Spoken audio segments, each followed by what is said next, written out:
With Dragon Ball FighterZ rapidly approaching, and just as quickly proving that anime can make for terrific fighting games, now is the time for other phenomenal titles to take a swing at the genre.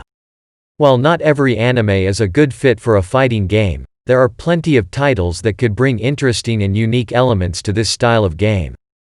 Doing this could not only reinvigorate interest in older franchises, but also generate more interest in one of the oldest genres of gaming. Hunter x Hunter. Seriously, how has this not been made into a fighting game? The fact that Hunter x Hunter, one of the most popular shonen anime and manga ever, has yet to appear as a fighting game is weird for a couple reasons. The creator of the series, Yoshihiro Togashi, is a huge fan of video games. The series has one of the most interesting combat systems in all of anime and manga, and fans of the series are desperate for any kind of new Hunter x Hunter content. Now is the perfect time to finally bring this series into the fighting game world. Hunter x Hunter would probably work best as a 2D fighting game, as most conflicts in the series tend to be tactical struggles instead of massive battles. The character roster could easily have around 24 unique characters, as most characters in the series have complex and unique abilities anyway. There's so much potential in a HXH fighting game that it really is a shame that one has yet to come to fruition.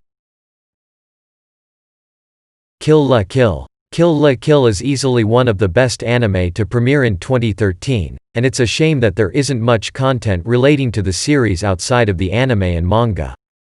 While it might be a little late to the party, a Kill la Kill fighting game could be a great way to reinvigorate interest in the series and reintroduce it to those who missed it originally. Kill la Kill would work best as an arena fighter similar to Soul Calibur, as each character generally fights with a weapon that's specific to them. It might be difficult to create much more than a dozen playable characters for a Kill la Kill fighting game, but this shortcoming is avoidable by having character transformations as separate characters.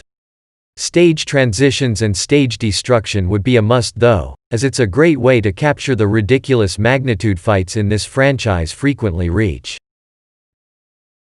One Punch Man. Season 2 of this truly remarkable anime may be on the way, but by the end of it, fans of the series are sure to be left longing for even more One Punch Man content.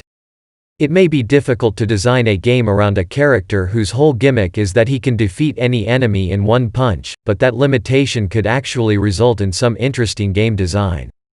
If Saitama, the titular One Punch Man, remains overpowered, perhaps affordances are given to opposing players like multiple characters to fight him.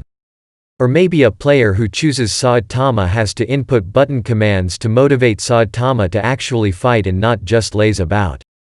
A One Punch Man fighting game would probably work best in a ring-out format like Super Smash Bros., as the abilities of the characters in the series are vastly different.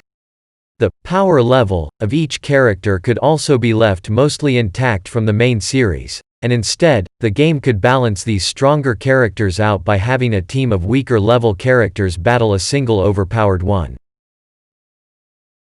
Tokyo Ghoul. A solid contender for a fighting game, or really any game.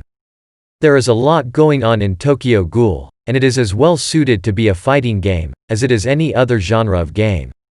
However, as a fighting game, Tokyo Ghoul has the opportunity to implement facets of its universe in fun and creative ways. The biology of the ghouls that appear in the series opens the doors to a lot of mechanics that rarely appear in fighting games.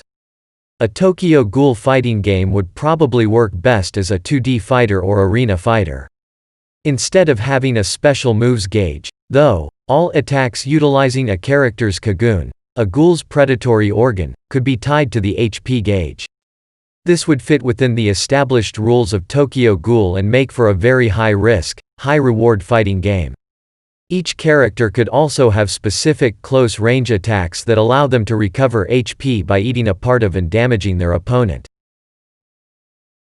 Helsing. The Helsing manga received an anime adaptation, a few side story publications, a release of a collection of prototype manga, and perhaps one of the best OVAs ever created in the form of Helsing Ultimate. But never a video game adaptation. This is a travesty, as the over-the-top violence and gore would make it a perfect fit for the video game genre that first rose to popularity by capitalizing on such controversial features. A Helsing fighting game doesn't necessarily have to be a Mortal Kombat clone, but it would work stunningly well as a one. With a roster made up of a dozen-plus characters, each with their own specific movesets and finishers, Helsing could work really well as a middle-tier fighting game. It would also be an absolute treat to re-experience the events of Helsing Ultimate via story mode.